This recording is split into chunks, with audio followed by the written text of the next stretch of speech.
All right, hello everybody. This is going to be 2.1, The Southern Colonies Take Root.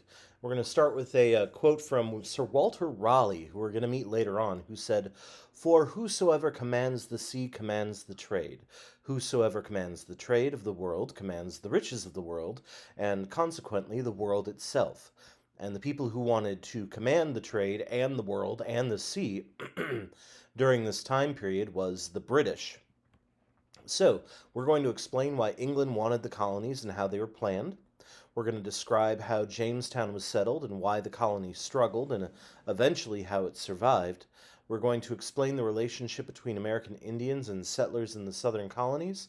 And we're going to discuss the creation of Maryland, the Carolinas, and Georgia as well. So let's start with England starting these colonies in North America. So, England created colonies to expand their nation, to expand their wealth. That was their main goal, was to make money. Many young British people, especially young gentlemen who didn't have a fortune waiting for them at home, decided to go and make their fortunes abroad as a chance to advance their social standing, have a little adventure, and get rich.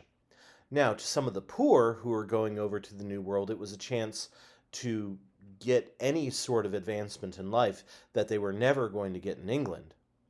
And one of the early promoters of moving to America and starting American colonies was Walter Raleigh, Sir Walter Raleigh, who received a written certificate of permission known as a charter from the king in order to create these colonies. And so Raleigh helped to start what is called a joint stock company. A joint stock company is one where several people put their money in together to create a colony, and in that way, they have some ownership of it. They make money if it succeeds, but also if it fails, you have not lost all of your money because you divided up the risk among your friends. So this is what a joint stock company does. So here is Sir Walter Raleigh, who said, "Better were it to be unborn than ill-bred." You can tell that by his awesome beard. So Raleigh and the Virginia Company tried a couple times to make colonies over in the Americas. First time it didn't really work. Second time it didn't work either. They created a colony at a place called Roanoke off the coast of North Carolina. And it was not a great place to set up a colony. The soil was bad, and the first group went back to England. The second group, nobody knows exactly what happened to the second group. They vanished into thin air. The only thing they left was the word Croatoan etched into a tree. Now, most likely, this means they joined or were attacked by the Croatoan tribe, but it could be anything. It could be aliens, could be animals that you shouldn't trust. It was most definitely aliens, except it was not at all aliens, and yeah, he shouldn't have done that. Anyway, so next time the Virginia Company decided to settle in a better location, slightly north in Chesapeake Bay at the mouth of the James River. So Jamestown was inland, it was not right on the coast, which was the hope that, this would protect them from Spanish ships. But unfortunately, what it did do is it left them open to attacks from Native Americans. They landed smack dab in the middle of several Algonquin tribes who were under the leadership of a chief named Powhatan. There were about 20 to 25,000 Native Americans living in that area, so if they've got a problem with you, you've got a problem all of a sudden. So this is the location of colonial Jamestown in this little branch of the James River right there up Chesapeake Bay. And this is what it looked like at the time. Note the fort on the far left. This was a place where they would go if it was dangerous, that little triangular area right there. Now, Powhatan was not interested at first with going to war with the English. He wanted what they had. He wanted their trade. He wanted to use them in wars against his Native American enemies.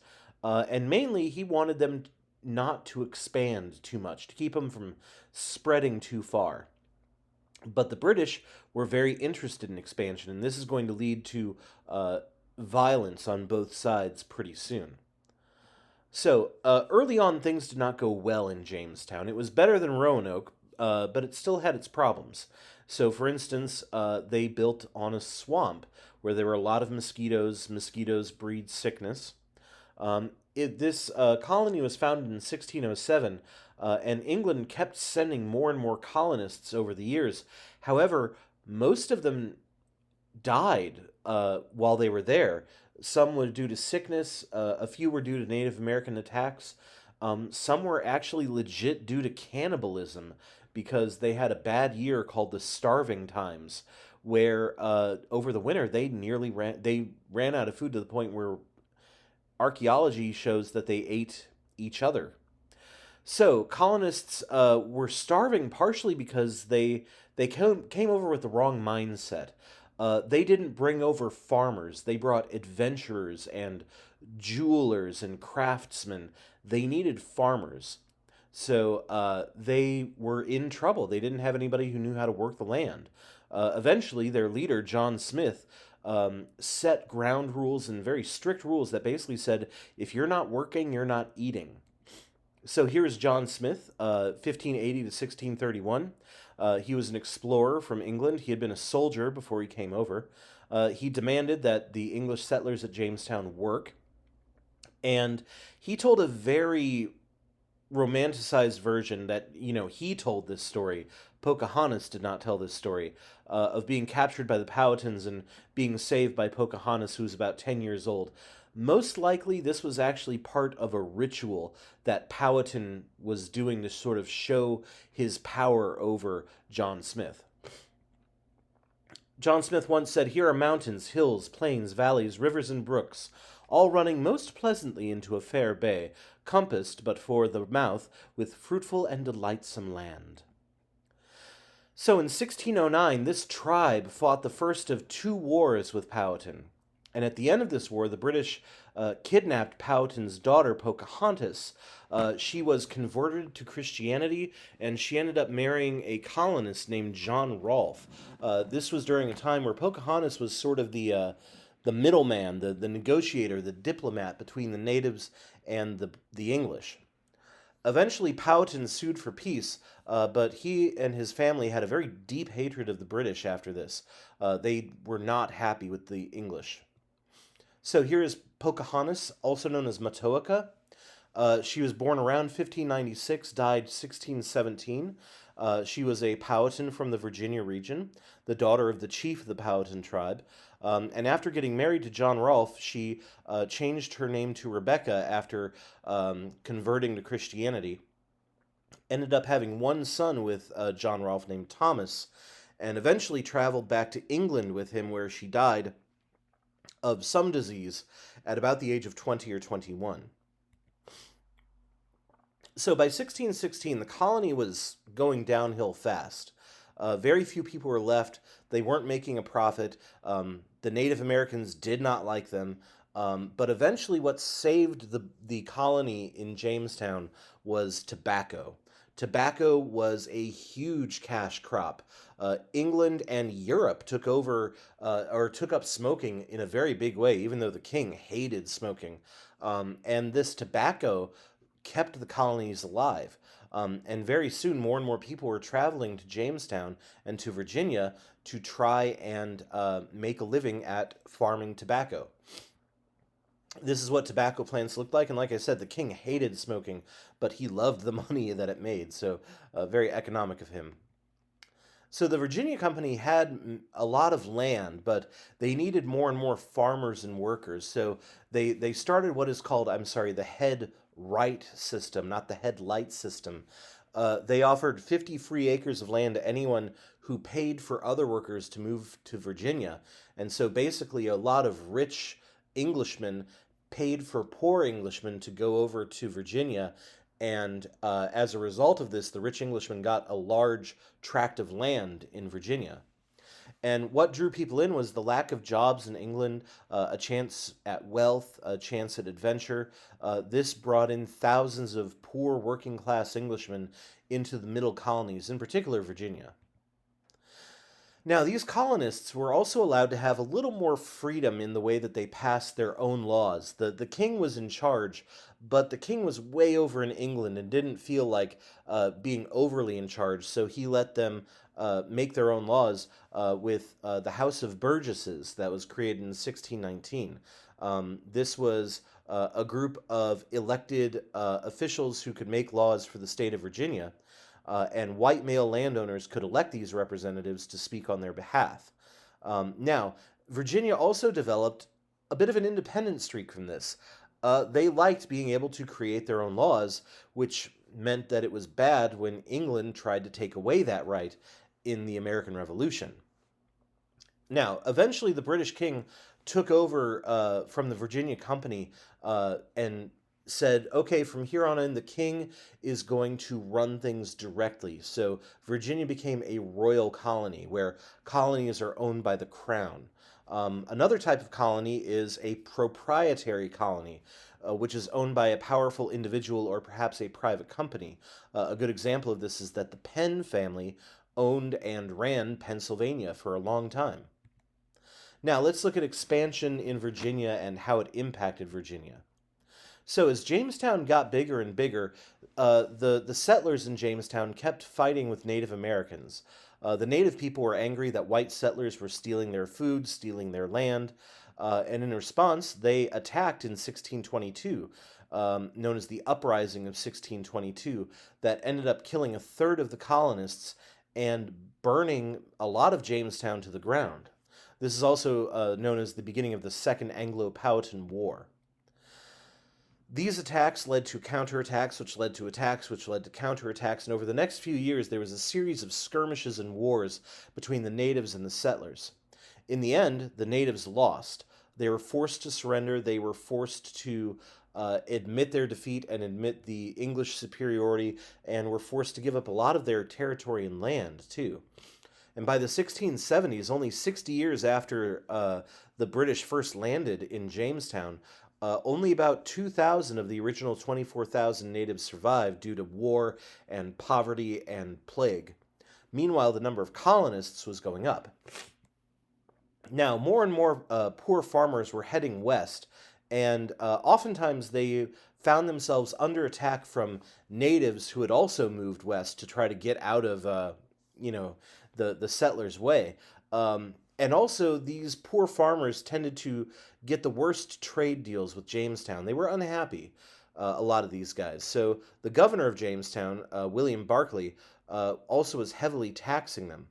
So when Barclay refused to send in troops to help defend the farmers, saying, hey, you guys got yourself into this situation, you can get yourself out, they rebelled and attacked Jamestown themselves. This is called Bacon's Rebellion. The guy who ran it was a young farmer named Nathaniel Bacon. And Bacon and his men attacked Jamestown. They forced out the governor. They burned the town down again. And the only thing that really saved Jamestown from falling completely was the fact that Nathaniel Bacon died of disease and the rebellion fell apart. But Jamestown got a new, stronger governor, and they lowered the taxes for the poorer farmers, so the whole thing kind of settled itself a little bit. So here's Nathaniel Bacon. Actually, this is Nathaniel Bacon. He said, the poverty of the country is such that all the power and sway has got into the hands of the rich, who by extortious advantages, having the common people in their debt, have always curbed and oppressed them in all manner of ways. Now, let's look at the other southern colonies. Virginia was the first of several southern colonies. Over the next few hundred years, more and more colonies would go into the South. They would establish their own colonies in some places. Most of these places were relying on farming to survive, and most of these places were set up as trading hubs. However, there were a couple places that had other ideas for why they should be created. So we have Maryland, the Carolinas, and Georgia. These are the southern colonies right here. So in 1632, this is Maryland. Maryland became a colony named after the wife of James I, Queen Mary.